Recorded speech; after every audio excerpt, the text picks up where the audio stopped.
Begumganj technical ইনস্টিটিউটে industrial training শিক্ষার্থীদের বিদায় ও সনদ বিতরণ। জুনাইদ কামালের তথ্য ও ভিডিও চিত্রে ডেস্ক রিপোর্ট।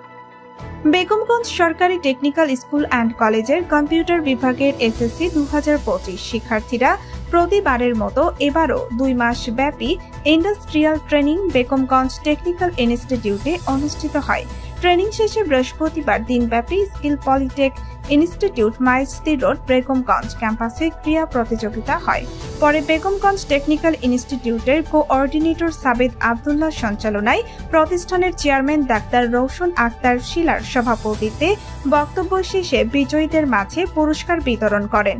স্কিল পলিটেকনিক ইনস্টিটিউটের পরিচালক মোহাম্মদ গিয়াস উদ্দিন মিঠু, চৌমুহনী এস.এ. কলেজের সাবেক খণ্ডকালীন শিক্ষক ও বিশিষ্ট শিক্ষানুরাগী ও সমাজসেবক শাহাদাত হোসেন, বেগমগঞ্জ সরকারি টেকনিক্যাল স্কুল অ্যান্ড কলেজের জুনিয়র ইনস্ট্রাক্টর ও ভারপ্রাপ্ত বিভাগীয় প্রধান Mohammad Mojibul Haque, junior instructor Mohammad Khairul Bashar, skill polytechnic ইনস্টিটিউটের ডিপ্লোমা ইন কম্পিউটার ইঞ্জিনিয়ারিং বিভাগের junior instructor Amir Hossain Raju, Begumganj technical ইনস্টিটিউটের আইটি শিক্ষক আব্দুল কাদের।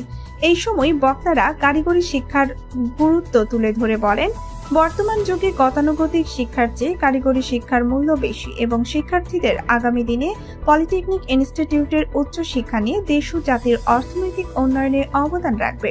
এর আগে কেক কেটে অতিথিবৃন্দ অনুষ্ঠানের উদ্বোধন করে।